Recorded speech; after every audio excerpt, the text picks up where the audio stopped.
출애굽기 20장 3절에서 6절까지입니다.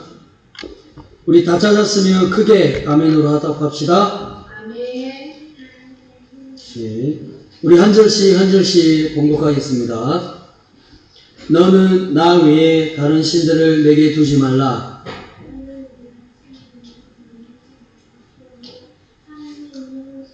하늘로 땅에 있는 것이나 땅 아래 물속에 있는 것이 어떤 형상도 만들지 말며 그것들에게 절하지 말며 그것들을 섬기지 말라.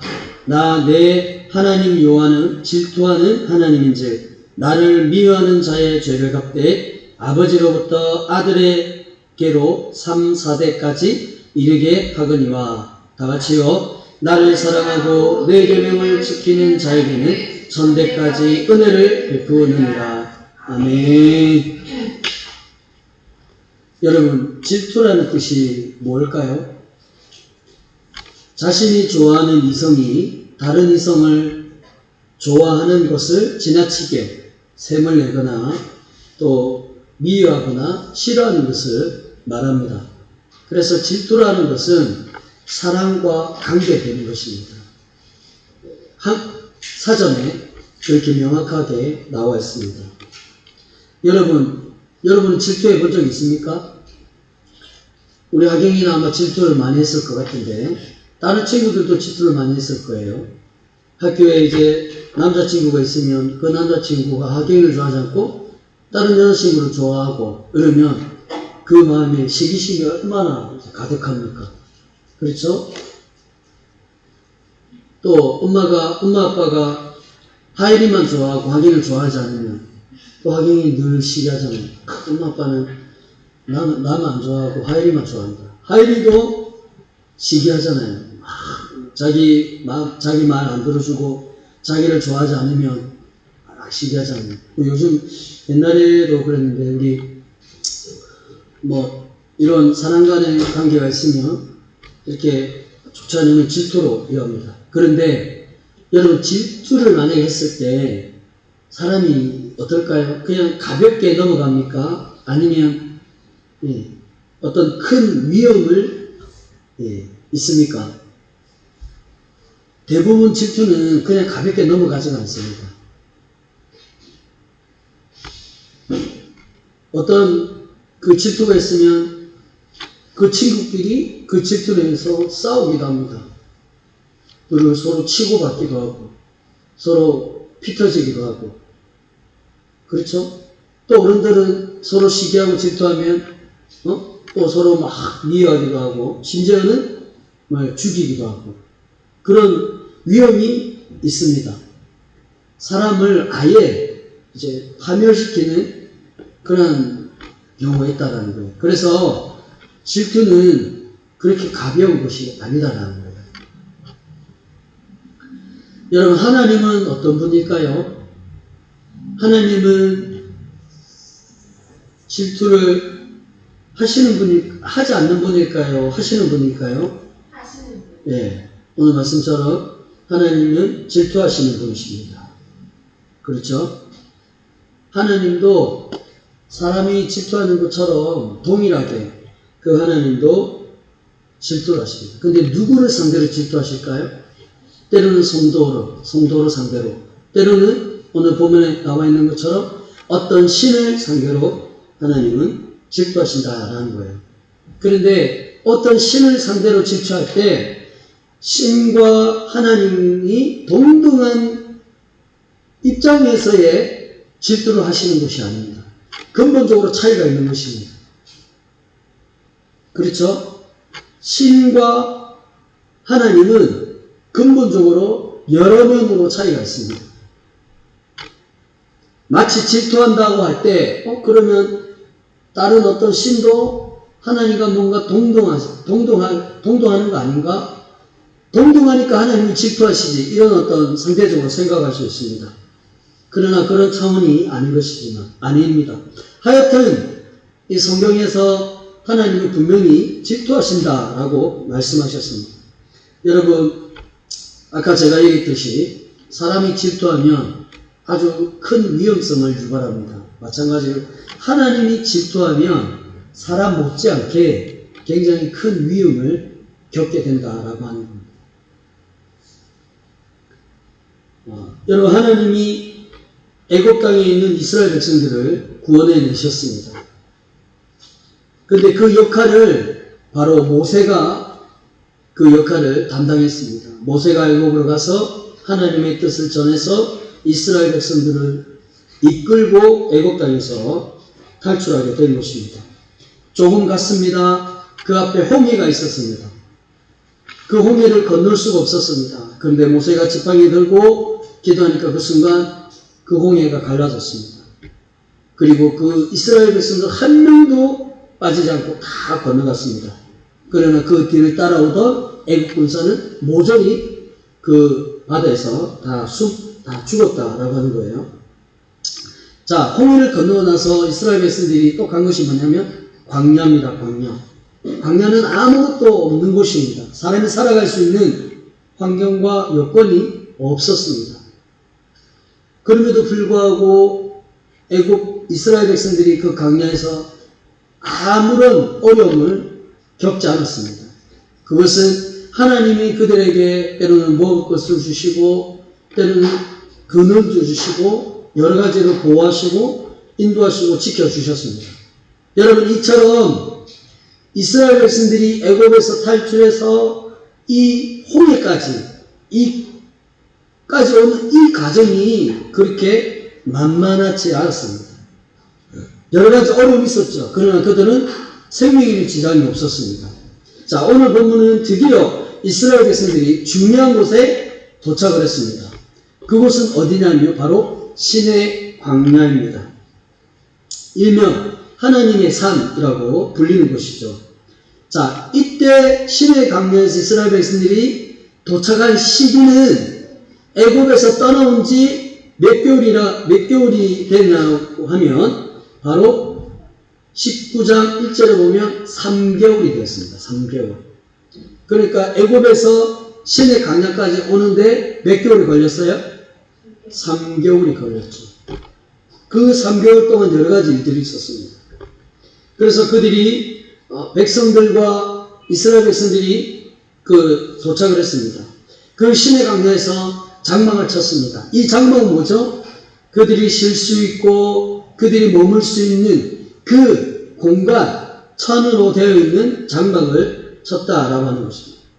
그런데 모세만 하나님을 만나기 위해서 그들이 장막을 쳤던 그곳에서 조금 올라갔습니다. 하나님이 모세와 특별히 만나주셨고 하나님이 그들에게 말씀을 하셨습니다. 여러 가지 모세에게 말씀을 하셨고 모세는 그것을 기억하고 받았다가 백성들에게 전해야 되는 그 임무를 맡았습니다. 하나님이 그렇게 하라고 말씀을 하셨던 것이죠. 자, 오늘 본문에 보면 20장 1절에 보면 하나님이 모세에게 구체적으로 무슨 말씀을 하셨는가, 백성들에게 뭐라고 전하라고 얘기하셨는가. 20장 1절에 보면 하나님이 이 모든 말씀으로 말씀하여 이르시되 나는 너를 애굽 땅 종되었던 집에서 인도하여 낸 너의 여호와니라. 아멘. 여러분, 애굽 땅은 고통과 좌절과 고난과 어려움의 땅입니다. 하루하루가 살아가는 것이 너무나도 고통스럽고 힘든 그런 땅입니다. 여러분, 그런데 그 땅이 나올 때 이스라엘 백성들의 힘이나 권능이나 능력으로 나온 것이 아니라 오늘 20장 20절에 분명히 하나님이 말씀한 것입니다. 하나님이 너희들을 탈출시켰다. 하나님이 너희들을 애굽 땅에서 나올 수 있는 모든 것을 인도하셨다. 하나님의 능력이었고 하나님의 권능이었고 하나님의 권세로 말미암아 애굽 땅에서 나오게 되었다. 하나님이 그걸 말씀하고 있는 것입니다. 이렇게 얘기하기 전에 하나님을 얘기하는 것은 하나님이 무엇을 하기 위해서 강조하기 위해서입니다. 강조.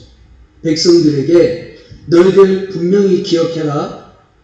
그 애국과 홍해와 강야 생활 가운데 너희들이 어떻게 살아갈 수 있었느냐.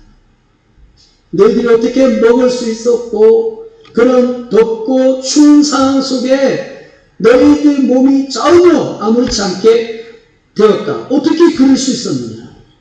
그것은 하나님 능력, 하나님의 권능, 하나님의 인도와 때문이었다.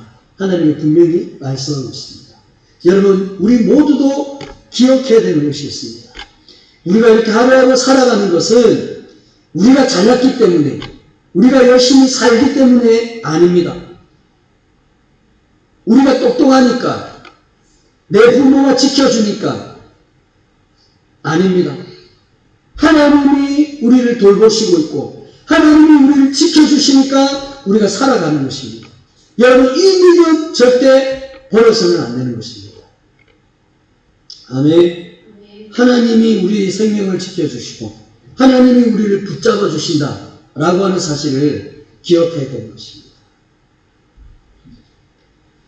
하나님이 모세에게 백성들에게 전해라 라고 하는 내용이 바로 그것이죠. 자, 출애굽기 13장 3절 우리 윤학이 학생 큰 소리로 읽어주세요. 모세가 백성에게 이르되 너희는 애굽 곧 종되었던 집에서 나온 그날을 기념하여 유기종을 먹지 말라. 여호와께서 그 손에 온다고 너희를 그곳에 두신 손에 내셨으리라. 아멘. 네. 백성들이 애굽에서 나올 수 있었던 것은 그 종되었던 죄악의 땅, 어둠의 땅, 고통의 땅, 고난의 땅에 너희들이 나올 수 있었던 것은 무엇 때문이냐? 하나님의 권능의 손으로 하나님이 너희들을 인도하셔서 나올 수 있었다 라고 하는 사실이에요. 네. 여러분, 우리가 하는 것 아무것도 없습니다. 아까 제가 기도했듯이 우리가 살아가고 먹고 자고 하는 모든 것들은 하나님의 은혜로 되는 것입니다. 하나님의 은혜. 그 하나님의 은혜를 말하지 않고서는 도저히 말할 수가 없는 것입니다.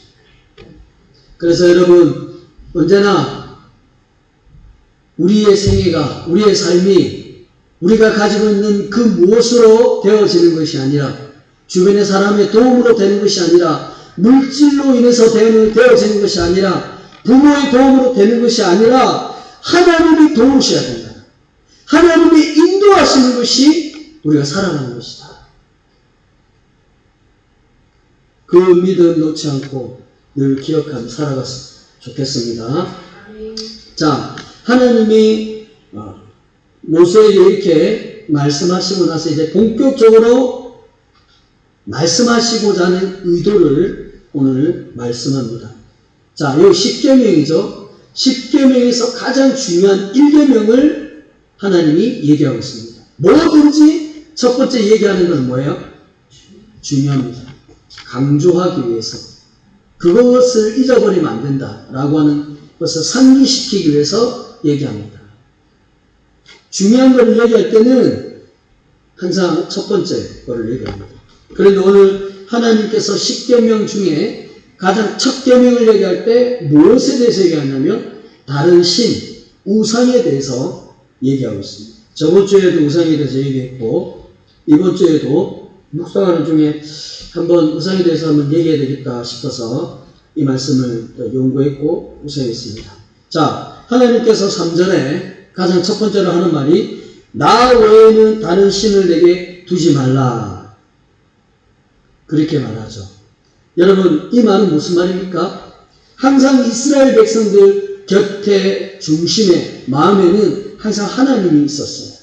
하나님 외에 그 어떠한 신도 없었습니다. 그들의 모든 생각과 모든 관심, 삶의 모든 중심의 영역에 항상 누구를 두었냐면 하나님을 두었습니다.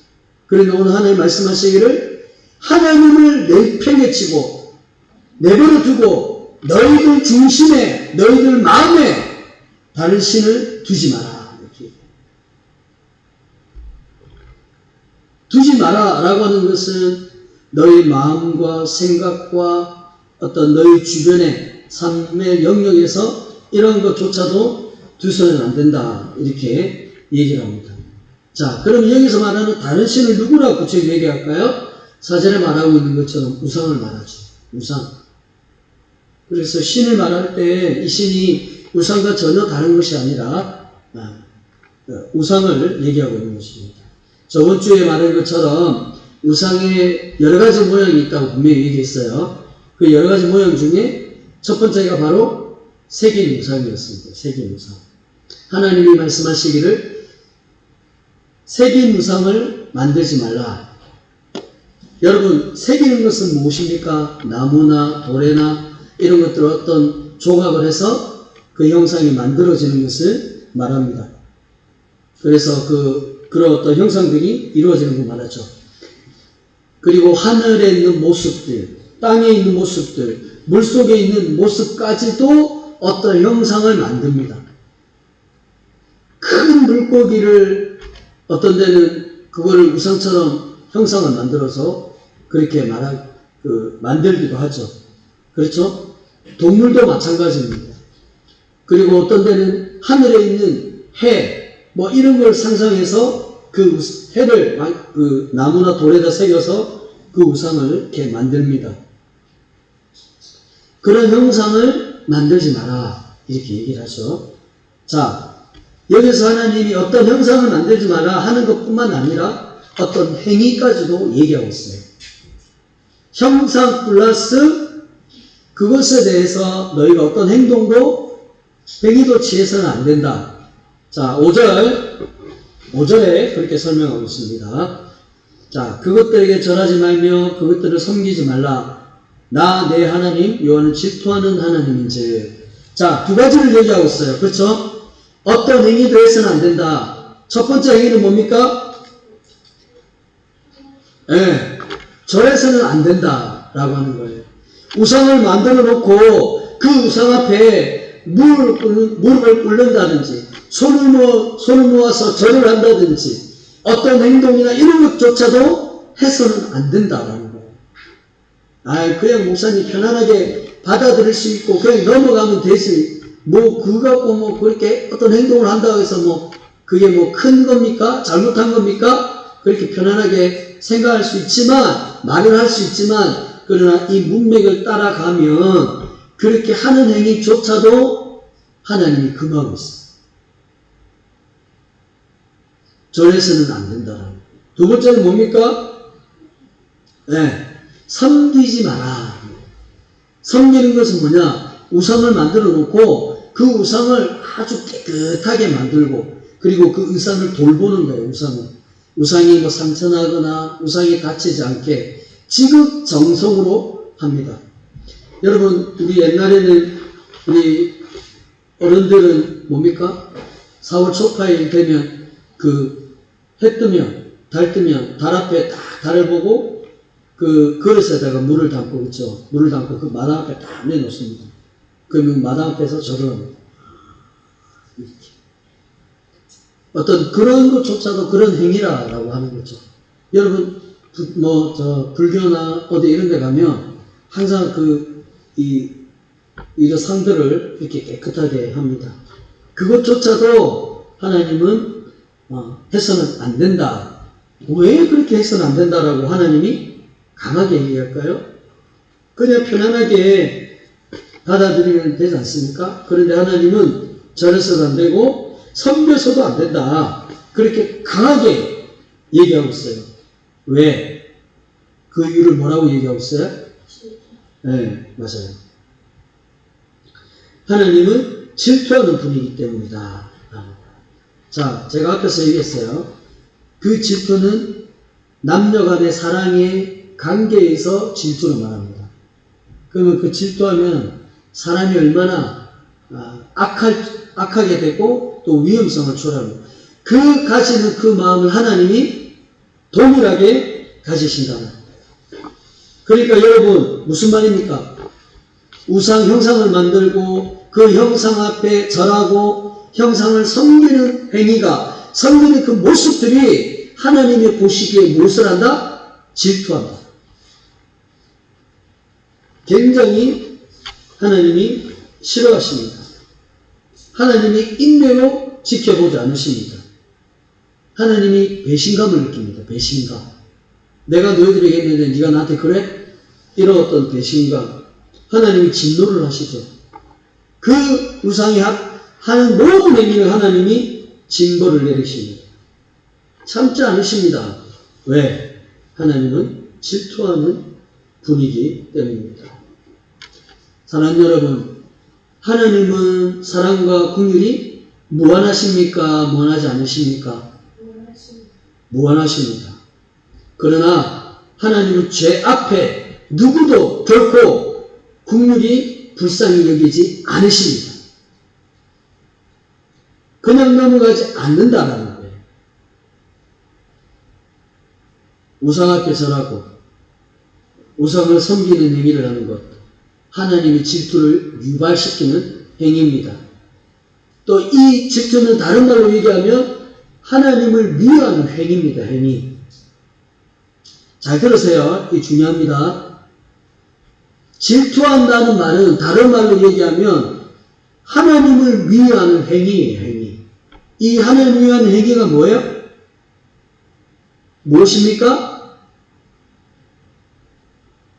우상을 만들고 우상 앞에 절하고 섬기는 행위가 모습들이 곧 하나님을 미워하는 행위라는 얘기예요. 여러분, 사람이 사람을 미워하면 어떻습니까? 그 사람을 당연히 미워하죠. 마찬가지로 하나님을 미워하면 그 사람을 향해서 하나님은 결코 그냥 참지 않으십니다. 왜? 죄와 우상의 관계가 된 것이기 때문입니다. 앞에서 얘기했듯이 남녀 간에 사람을 잘하고 있는데 남자가 여자가 다른 남자를 여자가 다른 남자를 좋아하고 남자가 다른 여자를 좋아하며 그 사람은 배신감을 당하죠. 또 자기를 버리고 다른 사람을 좋아한 남자 여자를 가만 내버려 두지 않습니다.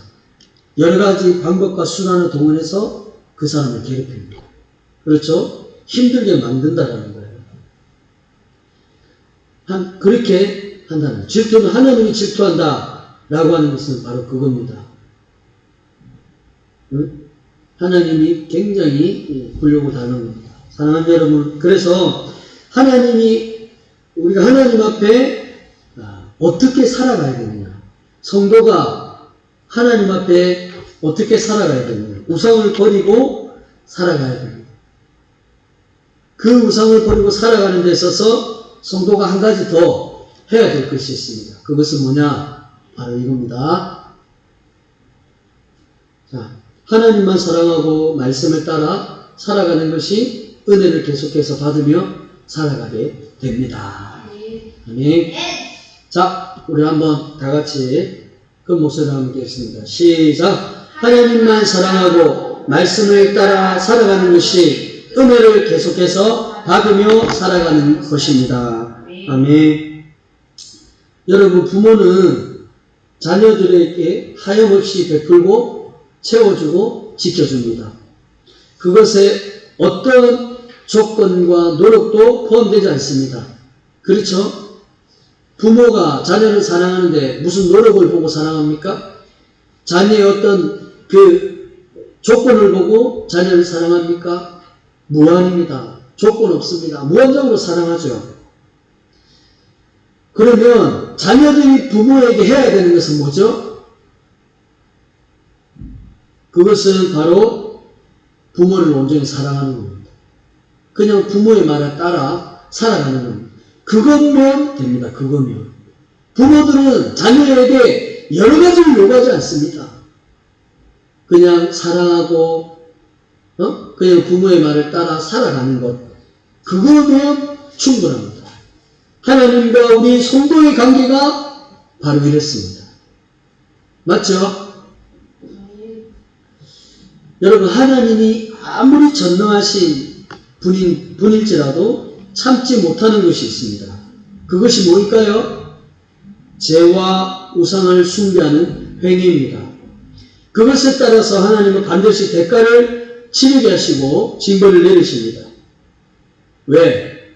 분명히 성경에 말하고 있기를 하나님은 질투하는 분이기 때문입니다. 질투의 반대말은 사랑입니다. 하나님이 질투의 반대말은 사랑입니다. 하나님이 우리를 얼마나 사랑하셨습니까?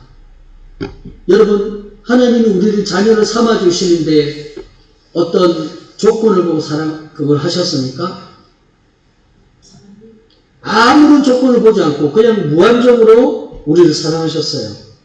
그래서 그 하나님의 사랑은 영원한 것입니다. 끝이 있는 것이 아닙니다. 계속 유효합니다. 폐기되지 않습니다. 무효화되지 않습니다.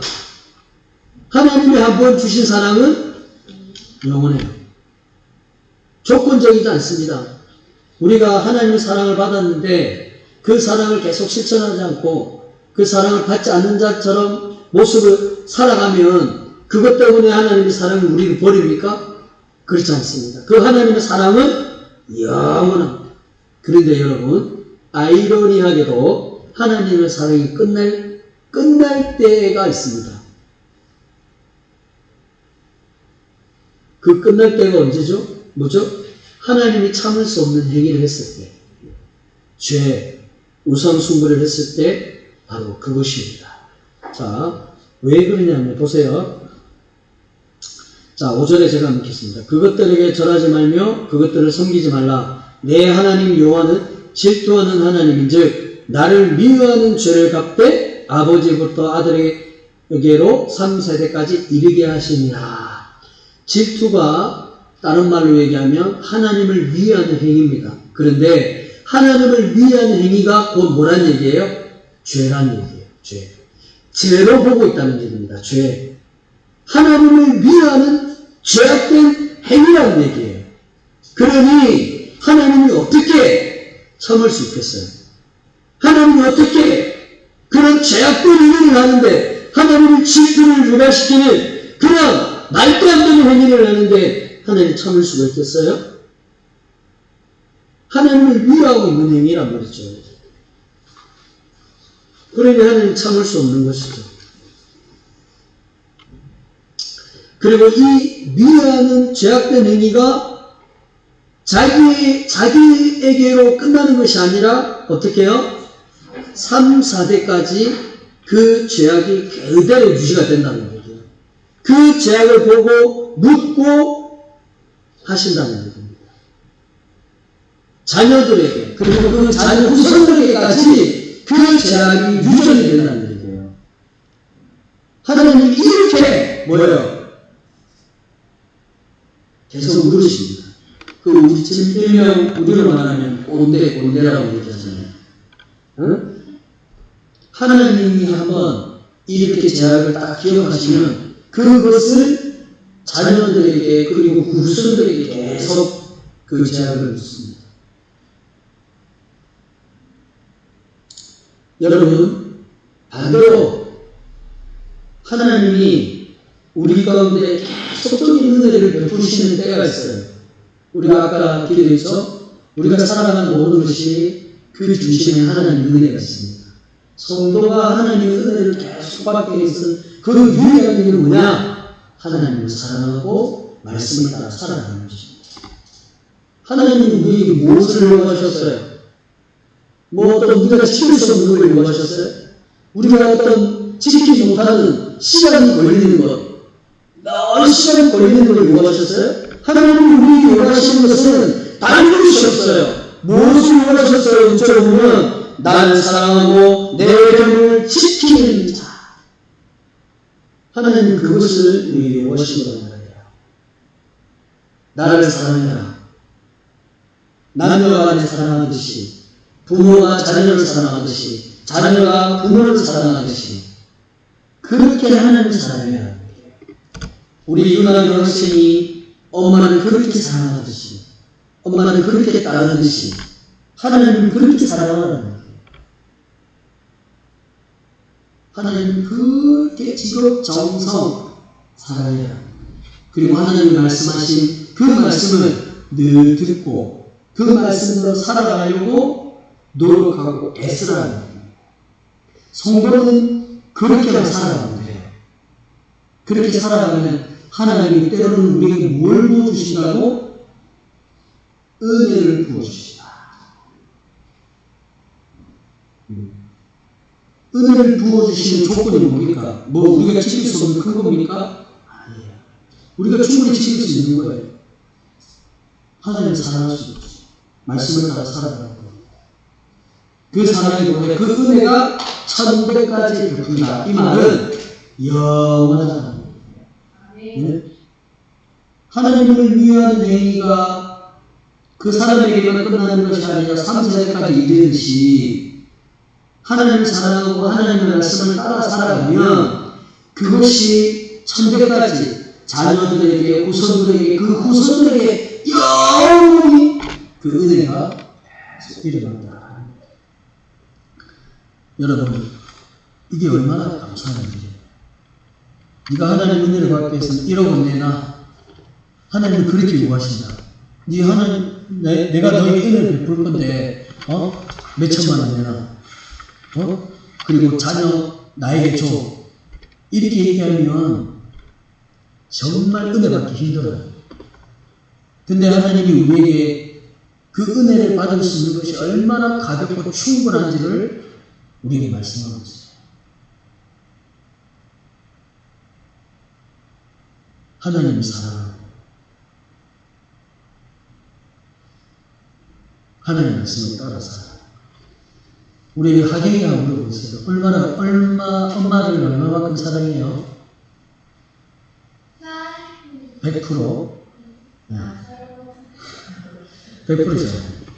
그렇게 100% 못지않게 그렇게 사랑을 해야 된다라고 하는 거예요. 자, 내일부터 추석 연휴 기간입니다. 그렇죠? 대한민국 국민이라면 모두가 이 추석을 기다려요. 그리고 오길만을 기다립니다. 이 추석은 다른 말로 한가위라고 얘기했죠. 오늘날 갑자기 생긴 게 아니에요. 오래전부터 이게 생겨왔습니다. 고대 사회의 풍농제라고 농사를 잘하게 해주는 것에서 유래를 했습니다. 일종의 지금 말하는 추수감사주. 이렇게 신라와 고려 시대 때 추석 명절을 세웠어요. 이미 조선 시대에는 국가적으로 선대 왕 때 추석제를 진행 기록이 있습니다. 자, 보세요. 추석날 아침에는 뭐를 합니까? 온 가족이 모여서 뭐를 해요? 제사 지냅니다. 제사. 대한민국 전체의 사람들에게 일반적인 추석이라면 추석 당일날 차례를 지냅니다. 차례. 그리고 차례를 다 지내고 나면 그 다음에 뭐 합니까? 놀러 가요? 그 다음에 성묘 갑니다. 성묘. 산소나 아니면 낙골당에 가서 성묘를 합니다. 옛날에는 그 무덤 앞에 가서 성묘를 하는데 그날에 가서 그 무덤에 잡초가 자라져 있으면 잡초를 이제 정리하고 또 무덤이 이렇게 막 한쪽으로 기울어져 있으면 무덤을 다시 정리하는 옛날에는 그런 풍습이 있었어요. 그리고 이렇게 다 갔다 오면 자, 이 두 가지예요. 추석은 크게 두 가지예요. 차례를 지냅니다. 근데 그 차례 속에 아주 큰 상에다가 풍성한 여러 가지 음식을 차려놓습니다. 근데 그 여러 가지 음식 중에 모든 음식에 다 뜻이 있어요.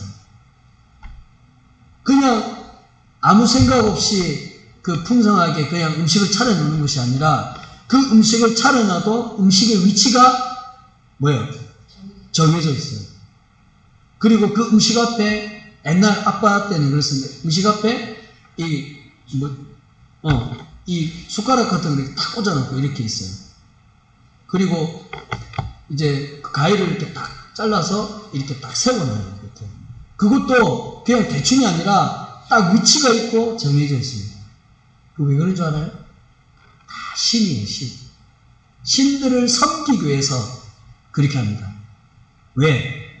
1년 동안, 몇 개월 동안 이렇게 수확을 잘 거둘 수 있도록 우리 조상들이 보살펴 주시고 조상들이 지켜주셔서 이렇게 농사를 잘하게 되었습니다. 그래서 또 가족들이 기쁜 말은 뭐였습니다. 조상이여, 우리 이 가족들, 후손들을 잘 보살펴 주세요. 이 후손들이 있는 이 우리가 후손들이 하는 모든 사업, 또 농사, 이것도 앞으로 잘하게 해주세요. 그런 의미를 가지고 제사를 지내는 거예요. 이런 의미가 뭐예요? 우상 앞에 섬깁니다. 분명히 하나님 말했죠? 섬기지 말라고. 그리고 그렇게 상 다 차려놓고 하면 뭐예요? 그 다음에 절을 합니다. 우상을 다 차려요. 우상, 상 앞에 절을. 누구한테 절을 하는 거예요? 우상에게 절을 하는 거예요. 우상에게 절을 하는 거예요. 보세요. 그런데 이 모든 행위가 대한민국 전체에 일어나고 있는 거예요. 전체. 대한민국 전체가 우상 앞에 절하고 우상 앞에 섬기는 행위를 하고 있다는 거예요. 그럼 하나님 보시기에 지금 어떤 표정을 짓겠어요? 어떤 마음이겠습니까? 얼마나 가슴을 치면서 통곡하겠어요. 그리고 하나님 질투한다고 분명히 말씀하셨잖아요. 하나님은 질투하고 계신 거예요. 그 우상 앞에 섬기는 행위가, 질투는 다른 말로 하나님을 위하는 행위를 하고 있는 거예요. 사람들이 지금 하나님을 위하는 행위를 하고 있는 거예요. 그러니 하나님이 얼마나 그러겠어요. 그래서 우상은, 이렇게 하는 모든 행위는 하나님이 가장 싫어하신다. 그래서 성도에게 하나님이 바라는 것, 하나님이 원하시는 것은 뭐냐? 너희가 우상을 버리고 하나님을 사랑하는 것, 하나님의 말씀을 따라 살아가는 것, 그것이 하나님이 원하시는 겁니다. 하나님이 바라는 거예요. 추석날 와서 상을 차려놓고 가족들이 절을 하고 세배해서 이렇게 생각하는 것이 아니라 그냥 가족들이 모여서 기쁜 마음으로 그냥 하나님을 보내면서 이렇게 지내는 겁니다. 성도는 반년 동안 하나님은 우리를 지켜주시고 우리와 함께 하신 것 감사합니다 라는 감사하는 마음과 기뻐하는 마음으로 가족들과 시간을 보내는 거예요. 그리고 시간 되면 밥 차려놓고 기쁘게 밥을 먹는 거죠. 아멘. 자, 시편 136편 1절. 여호와께 감사하라. 그는 선하시며 그 인자심이 영원함이로다. 우리를 비천한 가운데서 기억해 주신 이에게 감사하라. 그 인자심이 영원함이로다. 24절. 우리를 우리의 대적에게 건지신 이에게 감사하라. 그 인자심이 영원함이로다. 25절. 모든 육체에게 먹을 것을 주신 이에게 감사하라. 그 인자심이 영원함이로다. 하늘의 하나님께 감사하라. 그 인자심이 영원함이로다. 이 말씀의 후렴 부분을 보세요. 후렴 부분. 후렴 부분이 다 똑같아요. 그 후렴 부분이 뭡니까? 그 인자심이 영원하다. 다른 말로 그 은혜가 영원하다. 시편 기자는 그렇게 고백을 하고 있어요. 모든 일 가운데, 비천한 가운데 있을 때에도, 대적에게 우리가 쫓김을 당했을 때에도 육체에 먹을 것을 주신 이에게 감사하라. 그래서 성도가 해야 되는 것은 하나님을 사랑하는 것. 여러분, 우리는 하나님의 은혜로 살아갑니다. 하나님의 은혜의 결정체가 있습니다. 그 은혜의 결정체가 뭡니까? 예수 그리스도이십니다. 이 땅에 예수님이 하나님의 은혜를 전하기 위해서 하나님의 은혜가 천대까지 베풀고 있다는 것을 증거하기 위해서, 그리고 몸소 그것을 보여주셨습니다. 예수 그리스도를 통해서 하나님의 은혜가 이제는 영원하게 된 겁니다. 죄에서 용서받고 구원을 받고 영원한 생명의 길로 가게 된 것입니다. 그것은 예수 그리스도를 통해서 가게 된 거예요. 하나님을 사랑하는 것, 그 말씀을 사랑하는 것은 곧 예수 그리스도를 사랑하는 것입니다. 예수 그리스도를 십자가를 기억하며 살아가는 것입니다. 사랑하는 우리 애낙교 성도 여러분, 오늘 말씀을 정리하겠습니다. 여러분, 우상은 우리들이 눈으로 확인할 수 있을 만큼 보이기도 합니다. 또한 보이지 않게 조용히 우리를 아주 달콤하게 우리를 유혹하기도 합니다. 그렇죠?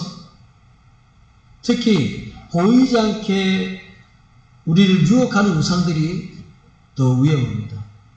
여러분, 그런데 그것을 뿌리치기는 쉽지가 않습니다. 그 매력에 빠질 수밖에 없죠.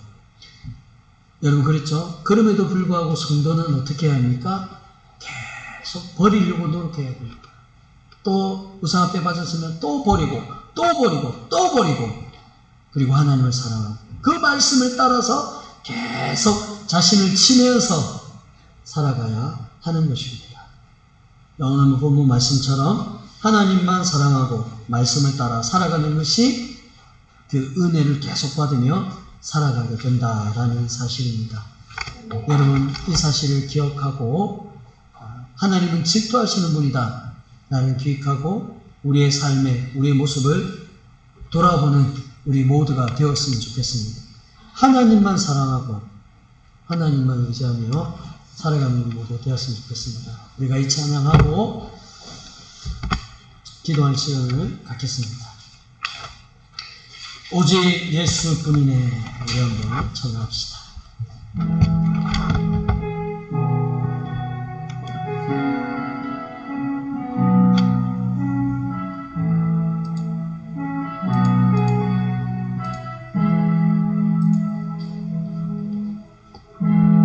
은혜 아니며 사랑할 수가 없네. 호흡마저도 다 주의 것이니 세상 평안과 위로 내게 없어도 예수, 오직 예수뿐이 은혜 아니며 은혜 아니며 사랑할 수가 없네. 호흡마저도 다 주의 것이니 세상 평안과 위로 내게 없어도 예수, 오직 예수뿐이네. 그 신데 다 볼 수도 없고 작은 고난에 지쳐도 주께 묻긴 나의 모든 삶 버티고 견디게 하시네. 은혜 아니며 사랑할 수가 없네.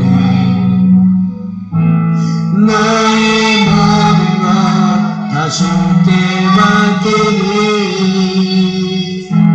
참된 평안과 위로 내게 주신 주 예수, 오직 예수뿐이. 여러분, 이 시간에 우리 말씀을 놓고 우리 기도할 시간 갖겠습니다. 주여,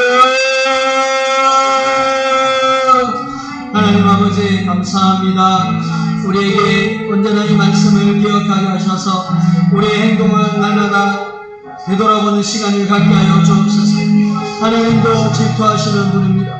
또 하나님 우상을 섬기고 우상 앞에 절하는 것은 하나님을 위하는 행위라고 말하였습니다. 하나님, 여태 그것을 몰랐습니다. 놓쳐버렸습니다. 오늘도 그 말씀을 듣게 하셔서 그 우상을 섬기는 것이 얼마나 하나님 앞에 또 죄고 얼마나 하나님을 위하는 행위인지 하나님 절코 버리길 원합니다. 하나님 모든 것들을 버리길 원합니다. 하나님만 사랑하였습니다. 하나님만 의지하였습니다. 하나님, 우리를 지켜 주옵소서. 우리가 하나님을 바라보게 하시고 날마다 은혜로 가운데 살아가게 하여 주옵소서.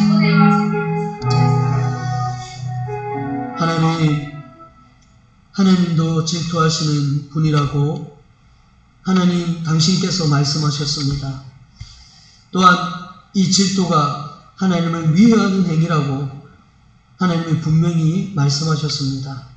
항상 우리 자신의 행동을 돌아보게 하시고 우리가 우상 앞에 절하거나 섬기지 아니하였는지 늘 되돌아보는 시간을 갖게 해서 하나님을 사랑하고 하나님의 말씀을 따라 살아가는 우리의 삶이 되게 하여 주옵소서. 그렇게 할 때 천대까지 은혜를 베푸신다라고 말씀하신 것처럼 영원토록 우리의 삶에서 하나님의 은혜가 끊이지 않고 날마다 일어나고 이루어지는 우리의 모습들이 되게 하여 주옵소서. 지금은 우리 주 예수 그리스도의 은혜와 하나님 아버지의 무한하신 사랑과 성령의 유일하심과 교통하심과 충만하심의 역사가 오늘 이 말씀을 따라 하나님만 사랑하고 하나님 말씀을 따라 살아가겠다고 다짐하는 주의 성도들의 심령과 그들의 삶의 영역과 모든 순간 이 가운데 자녀들 가운데 가정 가운데 지금부터 영원토록 항상 함께 있을지어다. 아멘.